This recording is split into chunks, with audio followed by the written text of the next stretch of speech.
Hello, hello, hello. Hello, what's going on everybody? Welcome to Market Breakdown, Fundamental Breakdown, and Trade Idea Webinar teman-teman ya. Dan untuk hari ini kita akan lanjut lagi membahas mengenai pergerakan market sekaligus persiapan untuk data PPI dan juga CPI malam ini ya dan juga besok teman-teman.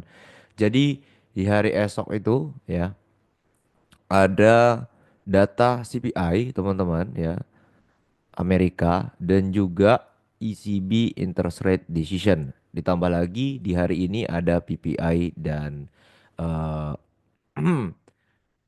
crude oil inventories. Jadi kita fokusnya ke PPI aja teman-teman ya. Kita fokus ke PPI, crude oil inventories ini ke US oil ya. Ini tidak masuk ke dalam eh, list high impact yang kita inginkan teman-teman ya. Dan untuk hari ini ada PPI dan besok ada CPI. Nah, dua hal ini perlu kita jadikan acuan untuk pemotongan suku bunga di minggu ketiga teman-teman sekitar 9 atau 10 hari lagi ya. Dan semua hal yang sudah kita sampaikan teman-teman dari minggu lalu itu on point ya, termasuk juga di dalamnya eh, bullish pada XAU USD dan potensial untuk reach atau menyentuh all time high terbaru teman-teman. Ya, kenapa? Karena kalau kita lihat teman-teman ya, XAU USD saat ini naik hingga 3.643, 3.646 teman-teman karena ekspektasi pemotongan suku bunga yang meningkat ya. Selain itu juga US dollar yang masih berada pada secondary phase atau correction phase teman-teman ya, dan juga inflow yang positif pada risking aset serta laporan data ketenagakerjaan Amerika yang lemah teman-teman. Jadi ya kita sudah sampaikan dari minggu lalu teman-teman bahwa ya nada dovish dari The Fed sangat sangat mempengaruhi harga pasar teman-teman ya, walaupun kita lihat ada sedikit taking profit teman-teman di sini tetapi harga kembali reback up ya. Kenapa? Karena ya sentimen dovish dan juga pemotongan suku bunga masih membebani pasar teman-teman. Jadi selagi pemotongan suku bunga tidak turun ekspektasinya, yaitu yang pertama, terus yang kedua The Fed tidak merubah stance ke hawkish dan masih berada pada neutral dovish teman-teman, ini harga emas tidak akan turun jauh ya. Jadi kita fokus kedua hal itu teman-teman. Yang pertama itu adalah FOMC statement ya. Terus yang kedua itu adalah eh, red cut expectation teman-teman ya. Jadi selagi red cut expectation tidak turun ya, tetap tinggi maksudnya ya, dan juga dovish stance tidak berubah ya, harga emas akan tetap naik teman-teman ya. Walaupun nanti kita lihat adanya penurunan ya di XAU USD ya seperti ini, nanti harga akan lanjut reback up lagi. Harga akan buat high yang terbaru lagi teman-teman ya menuju minggu ketiga ya. Jadi batasan kita teman-teman untuk melihat pergerakan bullish ini ada di minggu ketiga pada FOMC ataupun rate cut decision teman-teman ya, atau keputusan suku bunga. Selain itu ya, di minggu ketiga kemungkinan besar market akan sangat choppy teman-teman atau sangat sideways ya menjelang data dari suku bunga rilis. Ya, jadi ekspektasi saya untuk bias buy ini masih ada sampai hari Jumat teman-teman, atau ya hari Senin teman-teman minggu depan menuju FOMC dan juga suku bunga. Ya, jadi kalau teman-teman mau cari buy, carilah buy saat ini hingga minggu depan teman-teman. Jadi di minggu depan tuh kita sudah santai teman-teman menunggu data ekonomi Amerika yaitu suku bunga ya, dan juga pernyataan serta eh testified ya dari Jerome Powell itu sendiri teman-teman untuk melihat langkah dari The Federal Reserve ke depannya.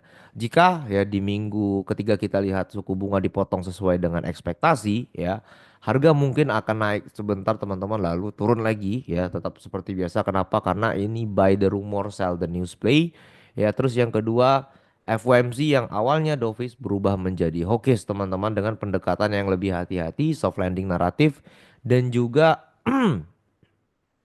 meng- mengutamakan ya data inflasi serta ketenagakerjaan, yaitu dua mandates dari The Federal Reserve itu sendiri teman-teman ya. Yang kita tahu bahwa The Federal Reserve itu hanya mengkontrol ya, fokus mengkontrol pasar ketenaga kerjaan AS dan juga ya teman-teman inflasi Amerika. Ya jadi kalau misalnya dua hal tersebut bisa dikendalikan dengan baik teman-teman, maka pemotongan suku bunga yang lebih besar akan mungkin semakin dekat. Ya jadi kita lihat nanti ini di hari Rabu atau hari Kamis ya teman-teman ya waktu Indonesia Barat ini hari itu biasanya kita lihat bagaimana reaksi pasar terhadap news yang keluar dan apa saja news yang keluar pada hari itu. Ya, oke. So, kita lihat ya di sini ada XAU USD teman-teman ya. Ini XAU USD sudah bullish banget teman-teman dari minggu lalu sesuai dengan arahan kita.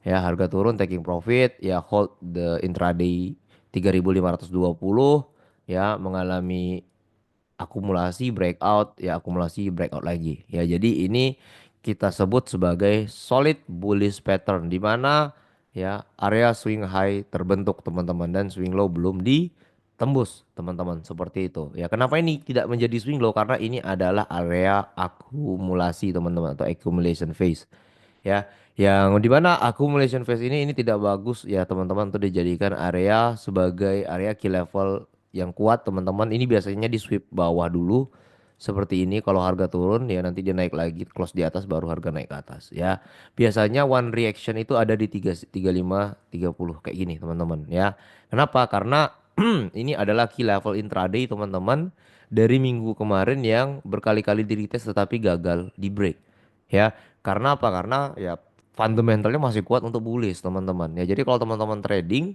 ya pahami pergerakan harga ini kan berdasarkan data dan juga sentimen aktual teman-teman yang keluar pada hari itu. Dan untuk menuju inflasi besok teman-teman ya saya pribadi akan melihat beberapa area seperti area accumulation di sini teman-teman ya. Ini ada key level ya di 3.580 pertama terus ada key level 3.520-an. Saya fokus di sini aja teman-teman ya. All time high di sini ya. Fokus saya bagaimana? Fokus saya lihat apakah ya hari ini harga bisa turun ya atau malah membentuk sideways pattern seperti ini ya. Jadi kita bisa buy ya di inflasi besok di CPI besok teman-teman karena ini kemungkinan inflasi kalau nggak stable atau stabil yang kedua, inflasi akan sedikit bermasalah teman-teman yang dimana ini akan mendorong rate cut semakin dekat. Jadi jika inflasi bermasalah teman-teman ya, maka rate cut akan semakin dekat teman-teman. Ya ini sudah pasti rate cut ya. Walaupun tidak sebesar yang kita harapkan ya, tetapi setidaknya rate cut at least 25 rally basis point ya itu kemungkinan besar terjadi. Ya. Saya lebih fokus ke pola seperti ini teman-teman. Jadi jika harga turun lebih rendah di hari ini ya dengan data PPI yang mendukung saya akan lihat ya apakah harga bisa hold di atas dari accumulation phase ini. Ya seperti tadi, kalau misalnya harga turun dia bakal sweep dulu ke bawah akan membentuk ya strong rally lagi teman-teman atau ya kita lihat apakah ada sentimen terbaru ya di hari ini. Kalau misalnya ada sentimen terbaru teman-teman mau nggak mau ya kita harus adaptif. Ya adaptifnya seperti apa? Adaptif seperti ini teman-teman.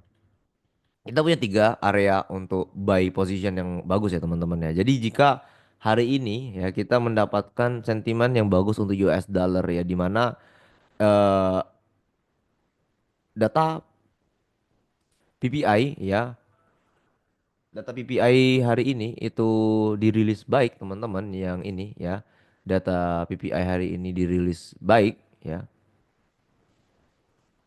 So, sorry di hari esok teman-teman ya data PPI di hari esok dirilis baik maka kemungkinan besar gold memiliki potensi taking profit ya yang lebih rendah di 3530 teman-teman. Sebelum harga rally bullish lagi. Jadi target kita di hari Rabu besok teman-teman ya apakah data PPI akan lebih baik teman-teman ya atau malah flat ya. Kalau misalnya flat ya kemungkinan besar ya seperti itu. Harga bakal bermain dulu di bawah sini ya sebelum rally lagi naik ke atas teman-teman. Ya ini kalau untuk all time high kita targetnya yang jelas-jelas saya teman-teman 3560 3650 3670 ya 3680 nanti di atas sini teman-teman ya karena kita masih bullish banget untuk XAU USD Ya walaupun nanti akan terjadi yang namanya koreksi-koreksi tipis teman-teman ya kita lihat di dua area ini aja di bawah ya atau kita lihat dari pola yang ini teman-teman. Ya, seperti itu. Karena apa? Karena kalau misalnya market XAUSD sedang berada pada grid ya atau keserakahan teman-teman, ini untuk retracingnya itu jarang banget, kecil banget teman-teman seperti itu. Jadi untuk hari Rabu dan hari Kamis ya mengenai data inflasi PPI dan juga inflasi CPI teman-teman ya. Itu kita lihat dulu teman-teman ya. Kalau saya pribadi ini masih berada pada mix stable to bad ya teman-teman ya. Yang dimana inflasi sedikit bermasalah teman-teman atau stabil ya. Yang ini mendorong ekspektasi untuk pemotongan suku bunga lebih cepat. Ya, saya akan melihat dua hal ini ya. Kalau misalnya nanti harga bisa tertahan di sini ya lebih baik lagi 3.600. Ini key level baru kita teman-teman 3.600. 3.600 ya. Saya tetap buy, belum ada posisi sell teman-teman. Kenapa? Karena ya semua data, semua sentimen itu masih mengarah ke gold buy atau XAUUSD buy teman-teman. Seperti itu.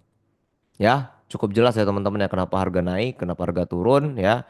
Area terbaik untuk entry pada XAUUSD cukup jelas. Ya dan untuk GJ ya, kita sudah call berkali-kali teman-teman GJ buys, GJ buys, GJ buys. Kenapa? Karena ya ekonomi di Jepang sedang memburuk teman-teman dan mencoba untuk elevate ya atau untuk membaik tetapi berkali-kali gagal ya jadi saya pribadi ya masih berada pada GJ buy tetapi untuk sekarang saya belum bisa buy. Kenapa? Karena kalau teman-teman perhatikan ya, ini di hari Senin ya, GBP Jepang Yen itu gap up teman-teman ya. Yang dimana gap up ini akan beresiko ditutup ya. Jadi kalau kita buy sekarang, ini ada potensi teman-teman ditarik ke bawah nih ya. Jadi kalau saya pribadi, saya lebih suka nanti tunggu di sini saja ya di open marketnya. Di open market hari Senin atau even low di 198.800 atau 198.400 teman-teman di sini. Ya untuk lanjutan buy-nya. Target tetap di sini teman-teman ya. Kenapa? Karena ya beberapa data ekonomi Jepang masih dalam keadaan yang buruk. Ya saya sudah sampaikan berkali-kali teman-teman. Kalau teman-teman ikutin arahan saya maka teman-teman sudah pasti profit hari ini. Ya. XAU USD buy, GJ buys, dollar bears, SPX buy. Udah. Itu aja. Ya jadi kalau teman-teman tanya kenapa GBP Jepang Yen itu naik ya dan sesuai dengan target kita di angka 200 pada resistance sebelumnya, yaitu karena kita melihat dari perspektif fundamental teman-teman dari Jepang Yennya sendiri yang dimana harga mengalami kenaikan karena weakening ya economic data dari Jepang Yen teman-teman. Ya, jadi itu membuat harga dari Great British Pound Sterling akan lebih dominan daripada Jepang Yen itu sendiri.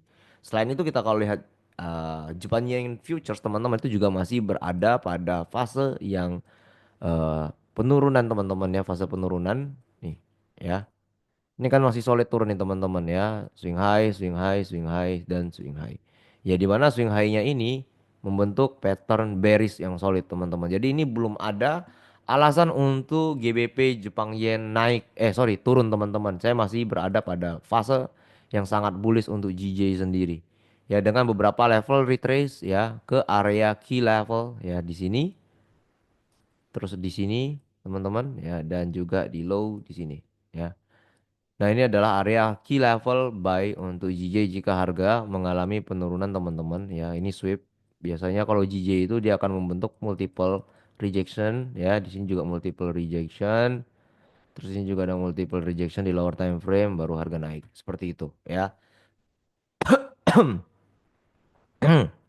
Selagi belum ada sentimen yang kuat pada Jepangnya teman-teman seperti kenaikan suku bunga ya atau eh, perbaikan di economic data untuk Jepang Yen, maka harga dari GBP Jepang Yen akan tetap naik. Ya. Jadi belum ada alasan untuk sell teman-teman JJ ya. Kenapa? Karena JJ ini pergerakannya bisa harian bahkan mingguan ya teman-teman dan bulanan malah ya untuk trennya sendiri. Jadi kalau teman-teman follow the trend ya ini sangat menguntungkan untuk teman-teman yang trading di JJ ya untuk trading di GBP Jepang Yen. Make sense everybody? Hmm. Untuk US dollar sendiri ya tetap berada pada fase bearish teman-teman ya secondary phase di mana level sorry ya Level 98 di sini teman-teman ya. Ini adalah level resistance kita ya. Kemarin kita juga sudah call out di sini ya, harga turun as expected ya, dan untuk saat ini targetnya berada di sini teman-teman ya. 98 ini kayak kemungkinan besar pun bakalan di break sih. Target saya ke 96.800 lagi. Ya, jadi ada potensi turun lebih rendah lagi teman-teman untuk ya mencari posisi repositioning untuk buy pada dolar. Ya, kenapa? Karena dolar sendiri masih berada pada secondary phase-nya secara technical analysis. Itu yang pertama, terus yang kedua secara fundamental juga mengalami penurunan yang cukup signifikan setelah data ketenaga kerjaan AS, yaitu non-farm payroll release, teman-teman, di mana non-farm payroll ya turun lebih rendah teman-teman, di bawah dari ekspektasi, dan itu memberikan dampak ya weakening atau pelemahan di labor ketenaga kerjaan Amerika ya, yang dimana itu akan mendorong ekspektasi pemotongan suku bunga lebih dekat lagi teman-teman ya. Jadi kalau kita lihat US dollar turun ya di hari ini dan di minggu kemarin kita sudah sampaikan ya beberapa kali ya, saya sudah capek nyampein teman-teman ya, US dollar turun karena pemotongan suku bunga teman-teman, ekspektasinya ya, bukan pemotongannya tapi ekspektasinya ya. Ekspektasi itu akan membawa narasi teman-teman ya, yang dimana setiap ekspektasi keluar ya, investor akan cenderung melakukan repositioning ya. Contoh kayak XAUUSD harga naik ya, setelah harga turun ya repositioning ya, harga naik lagi. Karena apa? Karena ekspektasi dari investornya itu ya, oh ini bakal dipotong suku bunganya ya. Jadi kemungkinan besar ini bagus untuk safe haven ya, dan juga bagus untuk risking aset, tetapi tidak bagus untuk US dollarnya tadi teman-teman. Ya. Jadi kalau saya pribadi ditanya ya, untuk dolar sendiri saya masih berada pada fase bearish teman-teman, yang menuju hari Rabu dan hari Kamis besok ya, PPI dan CPI, yang dimana saya prediksi ya itu akan tetap mengalami masalah teman-teman ya, dan memicu pemotongan suku bunga lebih dekat lagi ya. Jadi ekspektasinya makin gede nih teman-teman ya, rumornya akan semakin besar lagi ya, play the rumor sell the news play ya. Jadi jika nanti newsnya itu malah membawa, contoh ya, jika nanti ketika news harga berada di bawah sini dan boom ya, dipotong sesuai dengan perkiraan ya, teman-teman bisa lihat apakah harga bisa hold ya 96-nya ini ya, 96.400, 96.600, 96.800, apakah harga bisa hold di bawah sini ya, sorry maksudnya hold di atas ini ya. Jadi kalau teman-teman lihat nanti kalau misalnya harga turun dulu bentar tapi lambat-lambat dia naik, nah ini sudah kita bisa lihat ya, ini bakal terjadi yang namanya larger taking profit ya. Larger taking profit itu apa maksudnya? Larger taking profit ini adalah aksi taking profit besar-besaran teman-teman ya, baik itu di SPX, baik itu di XAUUSD ya. Jadi kalau teman-teman lihat nanti harga sudah mulai recovery saat FOMC dan juga suku bunga, ini kemungkinan besar ya kita bisa siap-siap untuk mencari sell play ya teman-teman, atau entry sell pada XAUUSD dan entry sell pada S&P 500 buy pada dolar teman-teman ya. Seperti itu. Cukup jelas ya teman-teman ya. Ini adalah cara kita trading ya, buy the rumor, sell the news play. Jadi kita tunggu nanti newsnya ya, kita tidak bakal entry di news, kita tapi tunggu newsnya ya. Newsnya itu bagaimana reaksinya, close candle ya. Kita lihat besok hari di sesi London teman-teman, apakah ada trend reversal di intraday time frame ataupun di lower time frame teman-teman. Kita manfaatkan. Jadi kita bisa dapat ya sell high dan juga buy low lagi teman-teman. Seperti itu ya. Oke, cukup jelas ya teman-teman ya. Dan untuk S&P 500 ya, ini juga masih berada pada fase yang cukup bullish teman-teman ya. Ini ya solid bullish ya menurut saya, dan saya sudah sampaikan berkali-kali ya, harga mengalami reback up teman-teman ya, bounce dari area 6.450-an ya sebagai area key level intraday kita teman-teman. Dan juga ya saya pribadi akan melihat dua area ini aja teman-teman ya, tapi ini saya disclaimer dulu, saya tidak akan agresif buying teman-teman di S&P 500. Kenapa? Karena ini juga menjelang data PPI ya, serta CPI. Biasanya saham Amerika itu akan mengalami yang namanya sideways teman-teman ya. Jadi ini berkemungkinan akan mengalami sideways teman-teman di sini ya, sebelum harga lanjut naik lagi seperti ini. Tetap tetap ya, tetap untuk S&P 500 saya masih sideways to bullish trend ya teman-teman. Belum ada pembalikan arah, belum ada sell panic selling yang agresif teman-teman. Jadi kita masih bisa mengharapkan menekan ya terjadinya sideways dulu ya. Nanti ketika CPI atau PPI-nya keluar di hari Rabu dan di hari Kamis, kita bisa repositioning entry buy ya di area 6.480 even low, nanti bisa ke 6.460 atau 6.450-an teman-teman. Cari double bottom lagi di bawah sini. Seperti itu. Ya oke. Ya, ini adalah persiapan kita untuk PPI dan juga CPI di hari esok teman-teman ya, serta hari Kamis. Semoga ini bisa menjadi insight dan juga pembelajaran untuk teman-teman semua ya. Stay positif teman-teman ya. Tetap gunakan money management yang baik, lot yang bijak, jangan sampai MC karena yang namanya loss itu bisa dikembalikan kapan saja dengan sekali trading teman-teman. Oke. See you guys on the fundamental and market breakdown webinar teman-teman. Stay cuan. Peace.